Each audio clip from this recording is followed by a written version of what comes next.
Évangile selon Matthieu, chapitre 21. Et quand ils approchèrent de Jérusalem et qu'ils furent arrivés à Bethphagée, vers la montagne des Oliviers, alors Jésus envoya 2 disciples leur disant: Allez au village qui est vis-à-vis de vous, et aussitôt vous trouverez une ânesse attachée et un ânon avec elle, détachez-les et amenez-les-moi. Et si quelqu'un vous dit quelque chose, vous direz: Le Seigneur en a besoin, et aussitôt il les enverra. Et tout cela arriva afin que fût accompli ce qui avait été dit par le prophète, disant: Dites à la fille de Sion: Voici, ton roi vient à toi, débonnaire et monté sur une ânesse, et sur un ânon, le petit d'une ânesse. Et les disciples s'en étant allés, et ayant fait comme Jésus leur avait ordonné, amenèrent l'ânesse et l'ânon, et mirent leurs vêtements dessus, et il s'y assit. Et une immense foule étendit ses vêtements sur le chemin, et d'autres coupaient des rameaux des arbres, et les répandaient sur le chemin. Et les foules qui allaient devant lui, et celles qui suivaient, criaient, disant: Hosanna au fils de David! Béni soit celui qui vient au nom du Seigneur! Hosanna dans les lieux très hauts! Et comme il entrait dans Jérusalem, toute la ville fut émue, disant: Qui est celui-ci? Et les foules disaient: Celui-ci est Jésus, le prophète qui est de Nazareth de Galilée. Et Jésus entra dans le temple de Dieu, et chassa dehors tous ceux qui vendaient et qui achetaient dans le temple. Et il renversa les tables des changeurs et les sièges de ceux qui vendaient les colombes. Et il leur dit: Il est écrit: Ma maison sera appelée une maison de prière. Mais vous, vous en avez fait une caverne de voleurs. Et des aveugles et des boiteux vinrent à lui dans le temple, et il les guérit. Et les principaux sacrificateurs et les scribes, voyant les merveilles qu'il faisait, et les enfants criant dans le temple et disant: Hosanna au fils de David, en furent indignés, et ils lui dirent: Entends-tu ce que ceux-ci disent? Mais Jésus leur dit: Sans doute. N'avez-vous jamais lu: Par la bouche des petits enfants et de ceux qui têtent, tu as établi ta louange? Et les ayant laissés, il sortit de la ville et s'en alla à Béthanie, et il y passa la nuit. Et le matin, comme il retournait à la ville, il eut faim. Et voyant un figuier sur le chemin, il s'en approcha, et il n'y trouva rien que des feuilles. Et il lui dit: Que jamais aucun fruit ne naisse plus de toi. Et à l'instant le figuier sécha. Et les disciples le voyant en furent étonnés, disant: Comment en un instant le figuier est-il devenu sec? Et Jésus répondant leur dit: En vérité je vous dis, si vous avez de la foi, et que vous ne doutiez pas, non seulement vous ferez ce qui a été fait au figuier, mais si même vous disiez à cette montagne: Ôte-toi et jette-toi dans la mer, cela se ferait. Et quoi que vous demandiez en priant, si vous croyez, vous le recevrez. Et quand il fut entré dans le temple, les principaux sacrificateurs et les anciens du peuple vinrent à lui, comme il enseignait, disant: Par quelle autorité fais-tu ces choses? Et qui t'a donné cette autorité? Et Jésus répondant leur dit: Je vous demanderai moi aussi une chose, et si vous me la dites, je vous dirai moi aussi par quelle autorité je fais ces choses. Le baptême de Jean, d'où était-il? Du ciel ou des hommes? Et ils raisonnaient en eux-mêmes, disant: Si nous disons du ciel, il nous dira: Pourquoi donc ne l'avez-vous pas cru? Et si nous disons des hommes, nous craignons la foule, car tous tiennent Jean pour un prophète. Et répondant, ils dirent à Jésus: Nous ne savons. Lui aussi leur dit: Moi non plus, je ne vous dis pas par quelle autorité je fais ces choses. Mais que vous en semble? Un homme avait 2 enfants, et venant au premier, il dit: Mon enfant, va aujourd'hui travailler dans ma vigne. Et lui répondant, dit: Je ne veux pas. Mais après, ayant du remords, il y alla. Et venant au second, il dit la même chose, et lui répondant, dit: Moi j'y vais, Seigneur. Et il n'y alla pas. Lequel des 2 fit la volonté du Père? Ils lui disent: Le premier. Jésus leur dit: En vérité, je vous dis que les publicains et les prostituées vous devancent dans le royaume de Dieu. Car Jean est venu à vous dans la voie de la justice, et vous ne l'avez pas cru. Mais les publicains et les prostituées l'ont cru. Et vous, l'ayant vu, vous n'en avez pas eu de remords ensuite pour le croire. Écoutez une autre parabole. Il y avait un maître de maison qui planta une vigne et l'environna d'une clôture, et y creusa un pressoir, et y bâtit une tour, et il la loua à des cultivateurs, et s'en alla hors du pays. Et lorsque la saison des fruits approcha, il envoya ses esclaves aux cultivateurs pour recevoir ses fruits. Et les cultivateurs, ayant pris ses esclaves, battirent l'un, tuèrent l'autre, et en lapidèrent un autre. Il envoya encore d'autres esclaves en plus grand nombre que les premiers, et ils leur firent de même. Et enfin, il envoya auprès d'eux son fils, disant : Ils auront du respect pour mon fils. Mais les cultivateurs, voyant le fils, dirent entre eux : Celui-ci est l'héritier. Venez, tuons-le, et possédons son héritage. Et l'ayant pris, ils le jetèrent hors de la vigne et le tuèrent. Quand donc le maître de la vigne viendra, que fera-t-il à ces cultivateurs-là ? Ils lui disent : Il fera périr misérablement ces méchants, et louera sa vigne à d'autres cultivateurs qui lui remettront les fruits en leur saison. Jésus leur dit : N'avez-vous jamais lu dans les Écritures : La pierre que ceux qui bâtissaient ont rejetée, celle-là est devenue la maîtresse pierre du coin. Celle-ci est de par le Seigneur et est merveilleuse devant nos yeux. C'est pourquoi je vous dis que le royaume de Dieu vous sera ôté, et sera donné à une nation qui en rapportera les fruits. Et celui qui tombera sur cette pierre sera brisé, mais celui sur qui elle tombera, elle le broiera. Les principaux sacrificateurs et les pharisiens. Évangile selon Matthieu, chapitre 22. Et Jésus, répondant, leur parla encore en parabole, disant : Le royaume des cieux a été fait semblable à un roi qui fit des noces pour son fils, et envoya ses esclaves pour convier ceux qui étaient invités aux noces, et ils ne voulurent pas venir. Il envoya encore d'autres esclaves, disant : Dites aux conviés : Voici, j'ai apprêté mon dîner, mes taureaux et mes bêtes grasses sont tués, et tout est prêt. Venez aux noces. Mais eux, n'en ayant pas tenu compte, s'en allèrent, l'un à son champ et un autre à son trafic, et les autres, s'étant saisis de ses esclaves, les outragèrent et les tuèrent. Et le roi, l'ayant entendu, en fut irrité, et ayant envoyé ses troupes, il fit périr ces meurtriers-là et brûla leur ville. Alors il dit à ses esclaves : Les noces sont prêtes, mais les conviés n'en étaient pas dignes. Allez donc dans les carrefours des chemins, et autant de gens que vous trouverez, conviez-les aux noces. Et ces esclaves-là, étant sortis, s'en allèrent par les chemins, et assemblèrent tous ceux qu'ils trouvèrent, tant mauvais que bons, et la salle des noces fut remplie de gens qui étaient à table. Et le roi, étant entré pour voir ceux qui étaient à table, aperçut là un homme qui n'était pas vêtu d'une robe de noces. Et il lui dit : Ami, comment es-tu entré ici sans avoir une robe de noces ? Et il eut la bouche fermée. Alors le roi dit aux serviteurs : Liez-le pieds et mains, emportez-le et jetez-le dans les ténèbres de dehors. Là seront les pleurs et les grincements de dents. Car il y a beaucoup d'appelés, mais peu d'élus. Alors les pharisiens vinrent et tinrent conseil pour l'enlacer dans ses paroles. Et ils lui envoient leurs disciples avec les Hérodiens, disant : Maître, nous savons que tu es vrai, et que tu enseignes la voie de Dieu en vérité, et que tu ne t'embarrasses de personne, car tu ne regardes pas à l'apparence des hommes. Dis-nous donc, que t'en semble ? Est-il permis de payer le tribut à César, ou non ?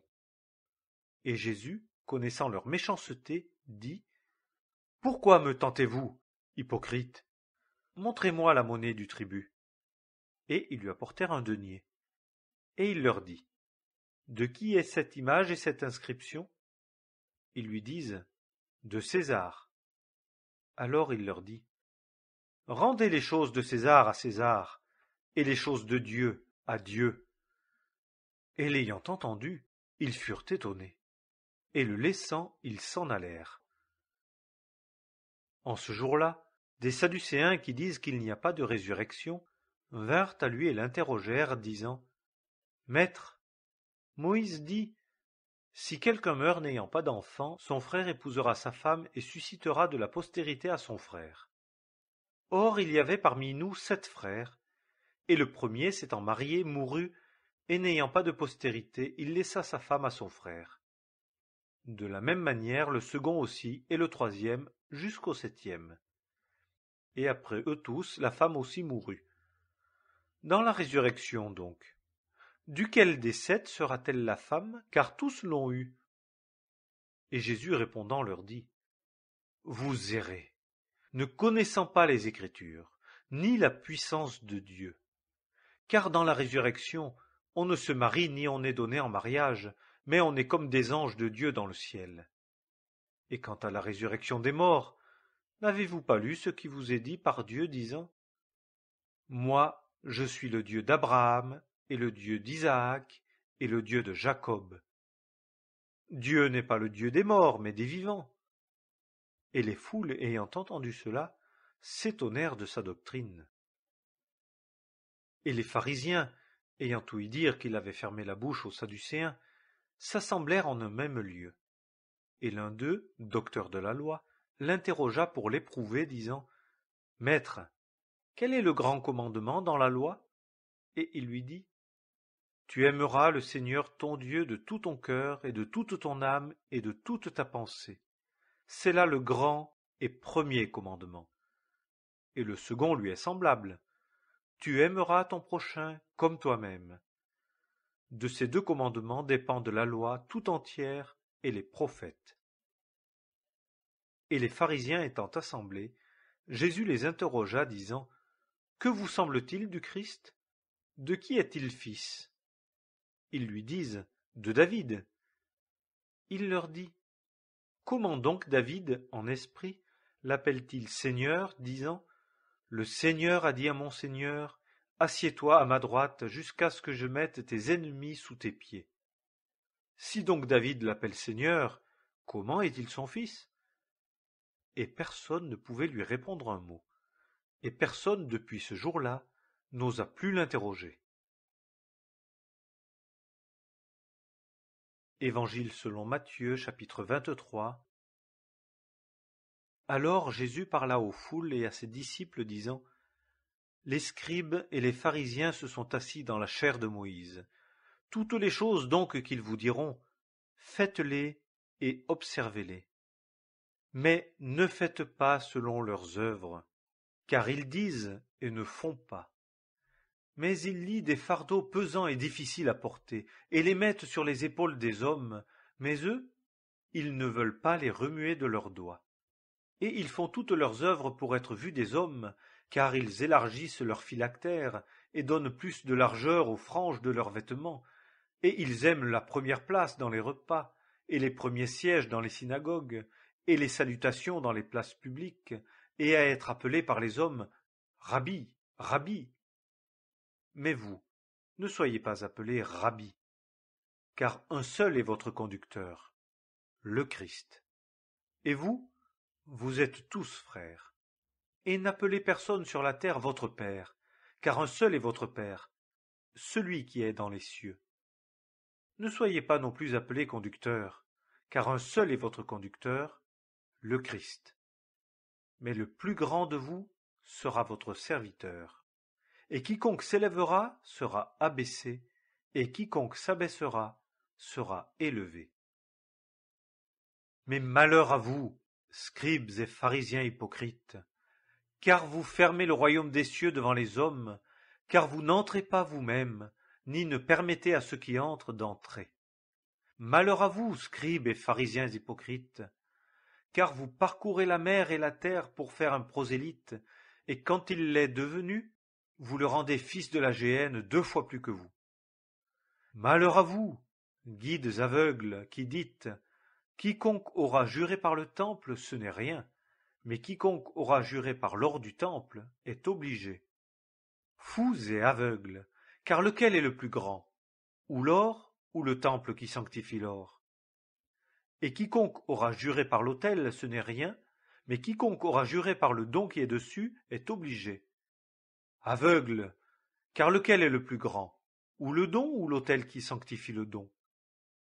Celui donc qui jure par l'autel et par toutes les choses qui sont dessus. Et celui qui jure par le temple et par celui qui y habite. Et celui qui jure par le ciel jure par le trône de Dieu et par celui qui est assis dessus. Malheur à vous, scribes et pharisiens hypocrites, car vous payez la dîme de la menthe et de la nette et du cumin, et vous avez laissé les choses plus importantes de la loi, le jugement et la miséricorde et la fidélité. Il fallait faire ces choses-ci, et ne pas laisser celles-là. Guides aveugles, qui coulaient le moucheron et qui avalaient le chameau. Malheur à vous, scribes et pharisiens hypocrites, car vous nettoyez le dehors de la coupe et du plat, mais au-dedans ils sont pleins de rapine et d'intempérance. Pharisiens aveugles, nettoie premièrement le dedans de la coupe et du plat, afin que le dehors aussi soit net. Malheur à vous, scribes et pharisiens hypocrites, car vous ressemblez à des sépulcres blanchis qui paraissent beaux au dehors, mais qui, au dedans, sont pleins d'ossements de mort et de toutes sortes d'impuretés. Ainsi vous aussi, au dehors vous paraissez justes aux hommes, mais au dedans vous êtes pleins d'hypocrisie et d'iniquité. Malheur à vous, scribes et pharisiens hypocrites, car vous bâtissez les tombeaux des prophètes, et vous ornez les sépulcres des justes, et vous dites, si nous avions été dans les jours de nos pères, nous n'aurions pas pris part avec eux au sang des prophètes, en sorte que vous êtes témoins contre vous-mêmes que vous êtes les fils de ceux qui ont tué les prophètes. Et vous, comblez la mesure de vos pères. Serpents, race de vipères, comment échapperez-vous au jugement de la géhenne? C'est pourquoi, voici, moi je vous envoie des prophètes, et des sages, et des scribes, et vous en tuerez, et vous en crucifierez, et vous en fouetterez dans vos synagogues, et vous les persécuterez de ville en ville, en sorte que vienne sur vous tout le sang juste versé sur la terre, depuis le sang d'Abel le juste, jusqu'au sang de Zacharie, fils de Barachi, que vous avez tué entre le temple et l'autel. En vérité, je vous dis, toutes ces choses viendront sur cette génération. Jérusalem, Jérusalem, la ville qui tue les prophètes et qui lapide ceux qui lui sont envoyés. Que de fois j'ai voulu rassembler tes enfants, comme une poule rassemble ses poussins sous ses ailes, et vous ne l'avez pas voulu. Voici, votre maison vous est laissée déserte, car je vous dis, vous ne me verrez plus désormais, jusqu'à ce que vous disiez, béni soit celui qui vient au nom du Seigneur. Évangile selon Matthieu, chapitre 24. Et Jésus sortit et s'en alla du temple, et ses disciples s'approchèrent pour lui montrer les bâtiments du temple. Et lui répondant leur dit, ne voyez-vous pas toutes ces choses? En vérité, je vous dis, il ne sera point laissé ici pierre sur pierre qui ne soit jetée à bas. Et comme il était assis sur la montagne des Oliviers, les disciples vinrent à lui en particulier, disant, dis-nous quand ces choses auront lieu, et quel sera le signe de ta venue et de la consommation du siècle? Et Jésus répondant leur dit, prenez garde que personne ne vous séduise, car plusieurs viendront en mon nom disant, moi je suis le Christ, et ils en séduiront plusieurs. Et vous entendrez parler de guerre et de bruit de guerre. Prenez garde que vous ne soyez troublés, car il faut que tout arrive. Mais la fin n'est pas encore. Car nation s'élèvera contre nation, et royaume contre royaume, et il y aura des famines, et des pestes, et des tremblements de terre en divers lieux. Mais toutes ces choses sont un commencement de douleur. Alors ils vous livreront pour être affligés, et ils vous feront mourir, et vous serez haïs de toutes les nations à cause de mon nom. Et alors plusieurs seront scandalisés, et ils se livreront l'un l'autre, et se haïront l'un l'autre, et plusieurs faux prophètes s'élèveront et en séduiront plusieurs. Et parce que l'iniquité prévaudra, l'amour de plusieurs sera refroidi. Mais celui qui persévérera jusqu'à la fin, celui-là sera sauvé. et cet évangile du royaume sera prêché dans la terre habitée tout entière, en témoignage à toutes les nations. Et alors viendra la fin. Quand donc vous verrez l'abomination de la désolation dont il a été parlé par Daniel le prophète, établie dans le lieu saint, que celui qui l'y comprenne, alors que ceux qui sont en Judée s'enfuient dans les montagnes, que celui qui est sur le toit ne descende pas pour emporter ses effets hors de sa maison, et que celui qui est au champ ne retourne pas en arrière pour emporter son vêtement. Mais malheur à celles qui sont enceintes et à celles qui allaitent en ces jours-là. Et priez que votre fuite n'ait pas lieu en hiver, ni un jour de sabbat, car alors il y aura une grande tribulation, telle qu'il n'y en a point eu depuis le commencement du monde jusqu'à maintenant, et qu'il n'y en aura jamais. Et si ces jours-là n'eussent été abrégés, nulle chair n'eût été sauvée. Mais à cause des élus, ces jours-là seront abrégés. Alors si quelqu'un vous dit « Voici, le Christ est ici » ou « Il est là », ne le croyez pas. Car il s'élèvera de faux Christ et de faux prophètes, et ils montreront de grands signes et des prodiges, de manière à séduire, si possible, même les élus. Voici, je vous l'ai dit à l'avance. Si donc on vous dit « Voici, il est au désert », ne sortez pas. Voici, il est dans les chambres intérieures. Ne le croyez pas. Car comme l'éclair sort de l'Orient et apparaît jusqu'à l'Occident, ainsi sera la venue du Fils de l'homme. Car où que soit le corps mort, là s'assembleront les aigles. Et aussitôt après la tribulation de ces jours-là, le soleil sera obscurci, et la lune ne donnera pas sa lumière, et les étoiles tomberont du ciel, et les puissances des cieux seront ébranlées. Et alors paraîtra le signe du Fils de l'homme dans le ciel. Et alors toutes les tribus de la terre se lamenteront, et verront le Fils de l'homme venant sur les nuées du ciel, avec puissance et une grande gloire. Et il enverra ses anges avec un grand son de trompette, et ils rassembleront ses élus des 4 vents, depuis l'un des bouts du ciel jusqu'à l'autre bout. Mais apprenez du figuier la parabole qu'il vous offre. Quand déjà son rameau est tendre et qu'il pousse des feuilles, vous connaissez que l'été est proche. De même aussi vous, quand vous verrez toutes ces choses, sachez que cela est proche, à la porte. En vérité, je vous dis, cette génération ne passera point que toutes ces choses ne soient arrivées. Le ciel et la terre passeront, mais mes paroles ne passeront point. Mais quant à ce jour-là et à l'heure, personne n'en a connaissance, pas même les anges des cieux, si ce n'est mon Père seul. Mais comme ont été les jours de Noé, ainsi sera aussi la venue du Fils de l'homme. Car, comme dans les jours avant le déluge on mangeait et on buvait, on se mariait et on donnait en mariage, jusqu'au jour où Noé entra dans l'arche, et ils ne connurent rien jusqu'à ce que le déluge vînt et les emporta tous, ainsi sera aussi la venue du Fils de l'homme. Alors 2 hommes seront au champ, l'un sera pris et l'autre laissé.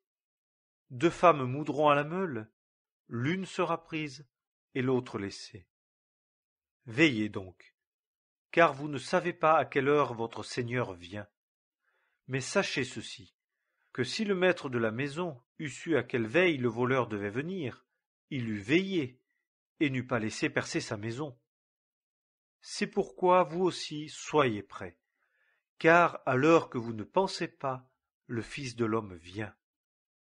Qui donc est l'esclave fidèle et prudent, que son maître a établi sur les domestiques de sa maison pour leur donner leur nourriture au temps convenable? Bienheureux est cet esclave-là, que son maître, lorsqu'il viendra, trouvera faisant ainsi. En vérité, je vous dis, qu'il l'établira sur tous ses biens. Mais si ce méchant esclave-là dit en son cœur, « Mon maître tarde à venir », et qu'il se mette à battre ceux qui sont esclaves avec lui, et qu'il mange et boive avec les ivrognes, le maître de cet esclave-là viendra en un jour qu'il n'attend pas, et à une heure qu'il ne sait pas, et il le coupera en 2 et lui donnera sa part avec les hypocrites. Là seront les pleurs et les grincements de dents. Évangile selon Matthieu, chapitre 25. Alors le royaume des cieux sera fait semblable à 10 vierges qui, ayant pris leurs lampes, sortirent à la rencontre de l'époux. Et 5 d'entre elles étaient prudentes, et 5 folles. Celles qui étaient folles, en prenant leurs lampes, ne prirent pas d'huile avec elles, mais les prudentes prirent de l'huile dans leurs vaisseaux avec leurs lampes. Or, comme l'époux tardait, elles s'assoupirent toutes et s'endormirent. Mais, au milieu de la nuit, il se fit un cri, « Voici l'époux! Sortez à sa rencontre !» Alors toutes ces vierges se levèrent et apprêtèrent leurs lampes. Et les folles dirent aux prudentes, « Donnez-nous de votre huile, car nos lampes s'éteignent. » Mais les prudentes répondirent, disant, « Non, de peur qu'il n'y en ait pas assez pour nous et pour vous. Allez plutôt vers ceux qui en vendent, et achetez-en pour vous-mêmes. » Or, comme elles s'en allaient pour en acheter, l'époux vint. Et celles qui étaient prêtes entrèrent avec lui aux noces, et la porte fut fermée. Ensuite viennent aussi les autres vierges disant, « Seigneur, Seigneur, ouvre-nous !» Mais lui, répondant, dit, « En vérité, je vous dis, je ne vous connais pas. Veillez donc, car vous ne savez ni le jour ni l'heure. Car c'est comme un homme qui, s'en allant hors du pays, appela ses propres esclaves et leur remit ses biens. Et à l'un il donna 5 talents, à un autre 2, à un autre 1, à chacun selon sa propre capacité. Et aussitôt il s'en alla hors du pays. Or celui qui avait reçu les 5 talents s'en alla et les fit valoir, et acquit 5 autres talents. De même aussi celui qui avait reçu les 2 en gagna lui aussi 2 autres. Mais celui qui en avait reçu un s'en alla et creusa dans la terre, et cacha l'argent de son maître. Et longtemps après, le maître de ses esclaves vient et règle compte avec eux. Et celui qui avait reçu les 5 talents vint et apporta 5 autres talents, disant, « Maître, tu m'as remis 5 talents, voici j'ai gagné 5 autres talents par-dessus. » Son maître lui dit, « Bien, bon et fidèle esclave, tu as été fidèle en peu de choses, je t'établirai sur beaucoup.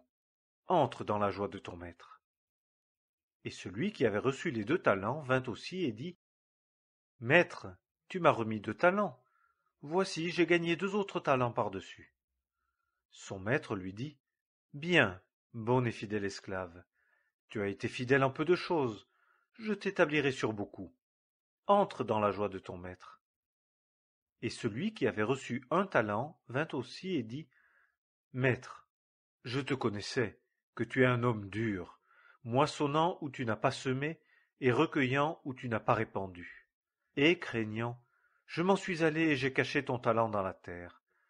Voici, tu as ce qui est à toi. » Et son maître, répondant, lui dit, « Méchant et paresseux esclave, tu savais que je moissonne où je n'ai pas semé, et que je recueille où je n'ai pas répandu.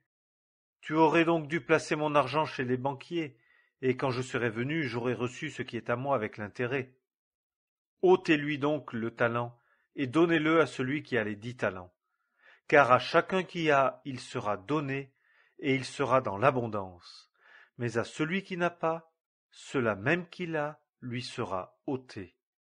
Et jetez l'esclave inutile dans les ténèbres de dehors. Là seront les pleurs et les grincements de dents. Or, quand le Fils de l'homme viendra dans sa gloire, et tous les anges avec lui, alors il s'assiera sur le trône de sa gloire, et toutes les nations seront assemblées devant lui, et il séparera les uns d'avec les autres, comme un berger sépare les brebis d'avec les chèvres. Et il mettra les brebis à sa droite, et les chèvres à sa gauche. Alors le roi dira à ceux qui seront à sa droite, « Venez, les bénis de mon Père, héritez du royaume qui vous est préparé dès la fondation du monde. Car j'ai eu faim, et vous m'avez donné à manger. J'ai eu soif, et vous m'avez donné à boire. J'étais étranger, et vous m'avez recueilli. J'étais nu, et vous m'avez vêtu. J'étais infirme, et vous m'avez visité. J'étais en prison, et vous êtes venu auprès de moi. Alors les justes lui répondront, disant, Seigneur, quand est-ce que nous t'avons vu avoir faim, et que nous t'avons nourri, ou avoir soif, et que nous t'avons donné à boire? Et quand est-ce que nous t'avons vu étranger, et que nous t'avons recueilli, ou nu, et que nous t'avons vêtu? Et quand est-ce que nous t'avons vu infirme ou en prison, et que nous sommes venus auprès de toi?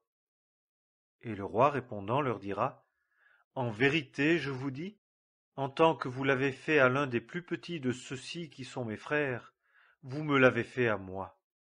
Alors il dira aussi à ceux qui seront à sa gauche, Allez-vous-en loin de moi, maudits, dans le feu éternel qui est préparé pour le diable et ses anges. Car j'ai eu faim, et vous ne m'avez pas donné à manger. J'ai eu soif, et vous ne m'avez pas donné à boire. J'étais étranger, et vous ne m'avez pas recueilli. Nu, et vous ne m'avez pas vêtu. Infirme et en prison, et vous ne m'avez pas visité. Alors eux aussi répondront, disant, Seigneur, quand est-ce que nous t'avons vu avoir faim, ou avoir soif, ou être étranger, ou nu, ou infirme, ou en prison, et que nous ne t'avons pas servi? Alors il leur répondra, disant, En vérité, je vous dis, en tant que vous ne l'avez pas fait à l'un de ces plus petits, vous ne me l'avez pas fait non plus à moi. Et ceux-ci s'en iront dans les tourments éternels, et les justes dans la vie éternelle. Évangile selon Matthieu, chapitre 26. Et il arriva, lorsque Jésus eut achevé tous ses discours, qu'il dit à ses disciples, Vous savez que la Pâque est dans 2 jours, et le Fils de l'homme est livré pour être crucifié. Alors les principaux sacrificateurs et les anciens du peuple s'assemblèrent dans le palais du souverain sacrificateur, appelé Caïphe, et tinrent conseil ensemble pour se saisir de Jésus par ruse et le faire mourir. Mais ils disaient, non pas pendant la fête, afin qu'il n'y ait pas de tumulte parmi le peuple.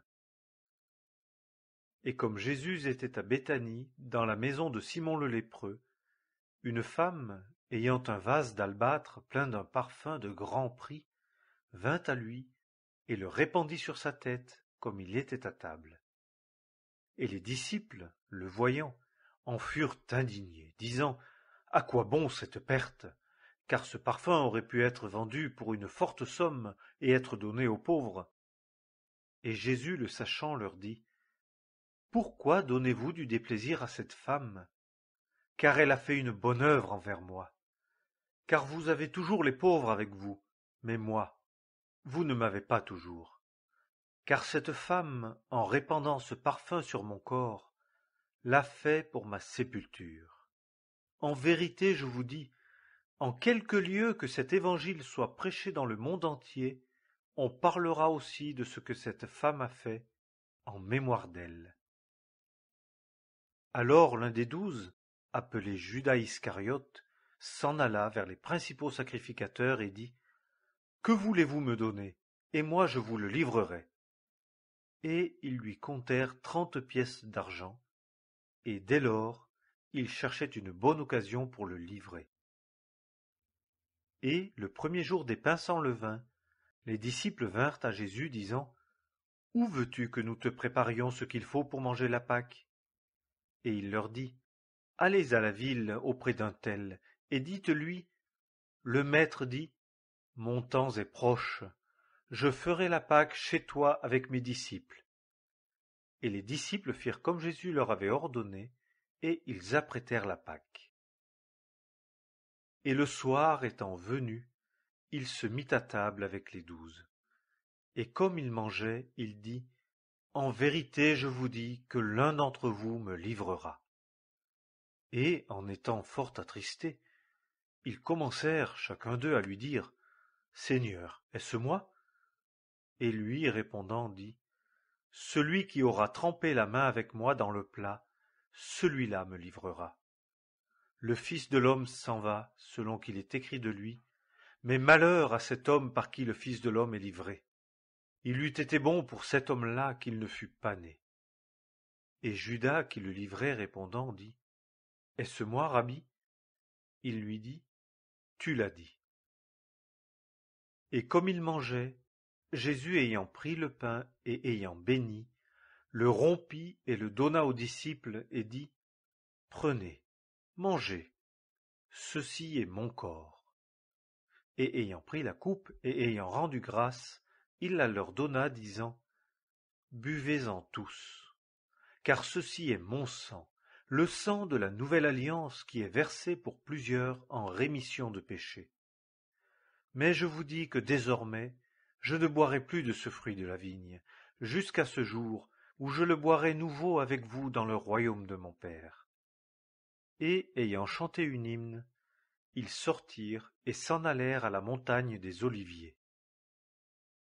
Alors Jésus leur dit, vous serez tous scandalisés en moi cette nuit, car il est écrit, je frapperai le berger, et les brebis du troupeau seront dispersées. Mais après que j'aurai été ressuscité, j'irai devant vous en Galilée. Et Pierre répondant lui dit, si tous étaient scandalisés en toi, moi je ne serai jamais scandalisé en toi. Jésus lui dit, en vérité, je te dis que cette nuit-ci, avant que le coq ait chanté, tu me renieras 3 fois. Pierre lui dit, quand même il me faudrait mourir avec toi, je ne te renierai point. Et tous les disciples dirent la même chose. Alors Jésus s'en vient avec eux en un lieu appelé Gethsémané, et dit aux disciples, asseyez-vous ici, jusqu'à ce que, m'en étant allé, j'aie prié là. Et ayant pris Pierre et les 2 fils de Zébédée, il commença à être attristé et fort angoissé.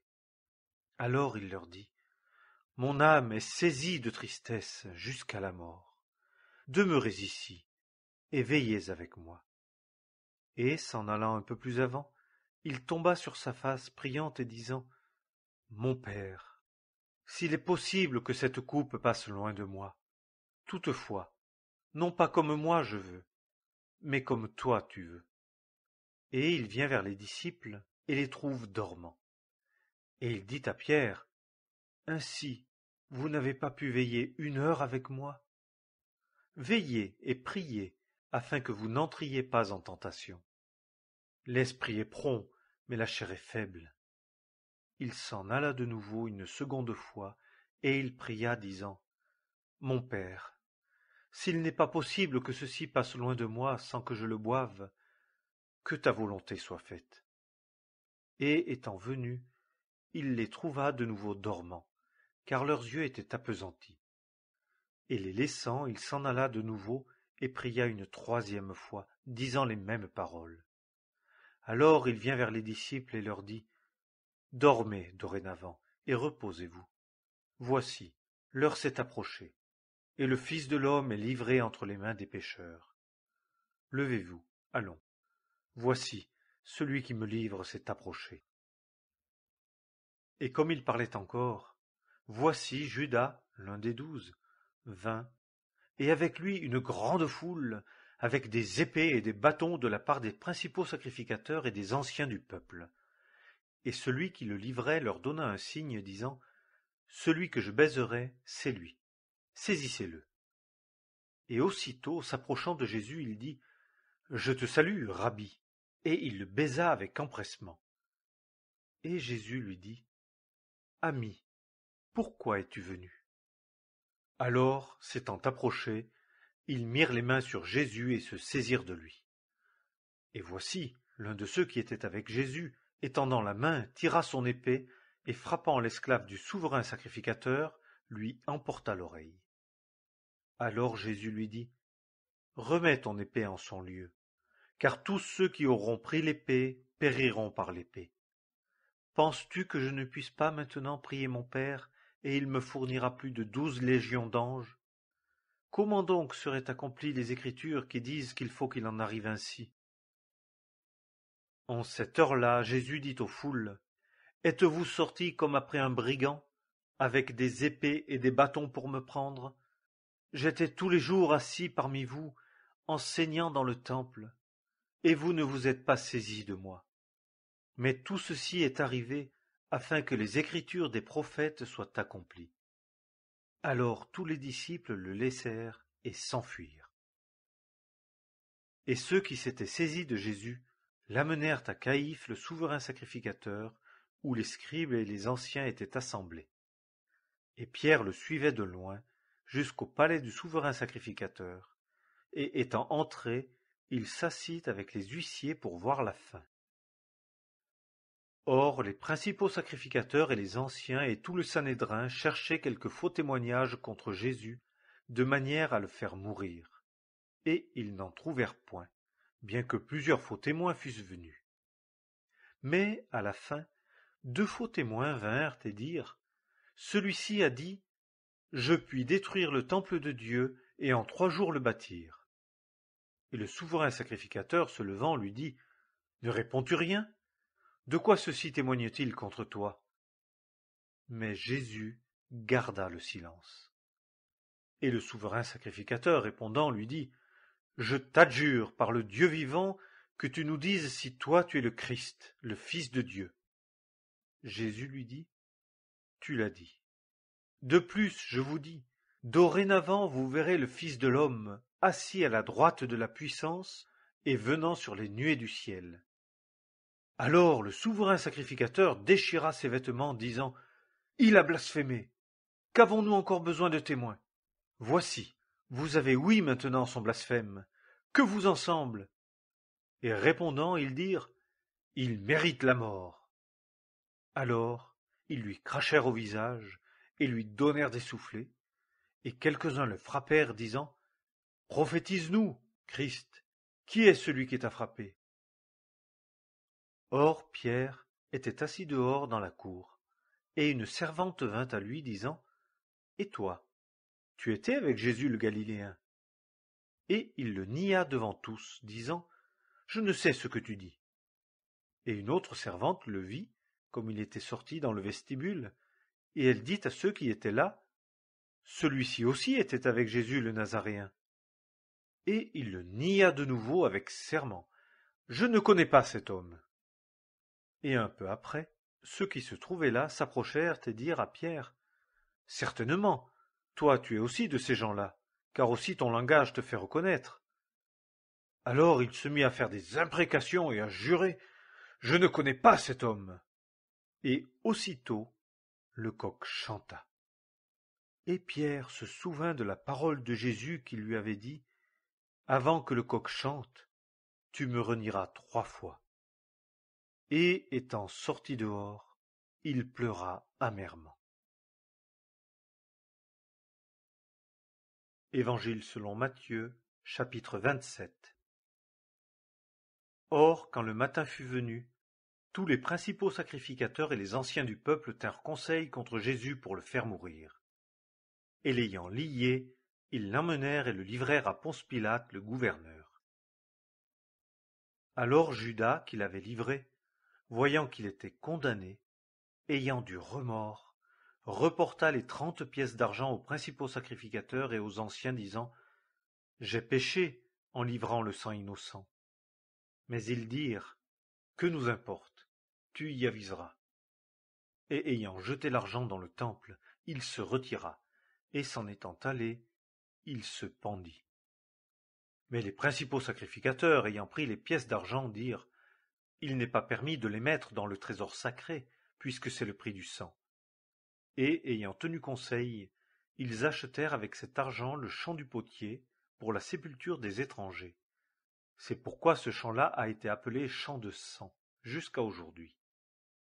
Alors fut accompli ce qui avait été dit par Jérémie le prophète, disant : « Et ils ont pris les 30 pièces d'argent, le prix de celui qui a été évalué, lequel ceux d'entre les fils d'Israël ont évalué, et ils les ont donnés pour le champ du potier, comme le Seigneur m'avait ordonné. » Or Jésus se tenait devant le gouverneur, et le gouverneur l'interrogea, disant : « Es-tu, toi, le roi des Juifs ? » Et Jésus lui dit : « Tu le dis. » Et étant accusé par les principaux sacrificateurs et les anciens, il ne répondit rien. Alors Pilate lui dit : « N'entends-tu pas de combien de choses il porte témoignage contre toi ? Et il ne lui répondit pas même un seul mot, en sorte que le gouverneur s'en étonnait fort. Or, à la fête, le gouverneur avait coutume de relâcher un prisonnier à la foule, celui qu'il voulait. Et il y avait alors un prisonnier fameux nommé Barabbas. Comme donc ils étaient assemblés, Pilate leur dit: « Lequel voulez-vous que je vous relâche, Barabbas ou Jésus qui est appelé Christ ?» Car il savait qu'il l'avait livré par envie. Et comme il était assis sur le tribunal, sa femme lui envoya dire: « N'aie rien à faire avec ce juste, car j'ai beaucoup souffert aujourd'hui à son sujet dans un songe. » Mais les principaux sacrificateurs et les anciens persuadèrent aux foules de demander Barabbas et de faire périr Jésus. Et le gouverneur répondant leur dit: « Lequel des deux voulez-vous que je vous relâche ?» Et ils dirent: « Barabbas. » Pilate leur dit: « Que ferai-je donc de Jésus qui est appelé Christ ?» Ils disent tous: « Qu'il soit crucifié. » Et le gouverneur dit: « Mais quel mal a-t-il fait ?» Et ils s'écriaient encore plus fort, disant: « Qu'il soit crucifié. » Et Pilate, voyant qu'il ne gagnait rien, mais que plutôt il s'élevait un tumulte, prit de l'eau et se lava les mains devant la foule, disant: « Je suis innocent du sang de ce juste. Vous, vous y aviserez. » Et tout le peuple répondant dit: « Que son sang soit sur nous et sur nos enfants. » Alors il leur relâcha Barabbas, et ayant fait fouetter Jésus, il le livra pour être crucifié. Alors les soldats du gouverneur, ayant emmené Jésus au prétoire, assemblèrent contre lui toute la cohorte, et lui ayant ôté ses vêtements, ils lui mirent un manteau d'écarlate, et ayant tressé une couronne d'épines, ils la mirent sur sa tête, et un roseau dans sa main droite, et fléchissant les genoux devant lui, ils se moquaient de lui, disant: « Salut, roi des Juifs !» Et ayant craché contre lui, ils prirent le roseau et lui en frappaient la tête. Et, après qu'ils se furent moqués de lui, ils lui ôtèrent le manteau, et le revêtirent de ses vêtements, et l'emmenèrent pour le crucifier. Et comme ils sortaient, ils trouvèrent un homme de Cyrène, nommé Simon, qu'ils contraignirent de porter sa croix. Et, étant arrivés au lieu appelé Golgotha, ce qui signifie lieu du crâne, ils lui donnèrent à boire du vinaigre mêlé de fiel, et l'ayant goûté, il n'en voulut pas boire. Et l'ayant crucifié, ils partagèrent ses vêtements en tirant au sort, et s'étant assis, ils veillaient là sur lui. Et ils placèrent au-dessus de sa tête son accusation écrite: « Celui-ci est Jésus, le roi des Juifs. »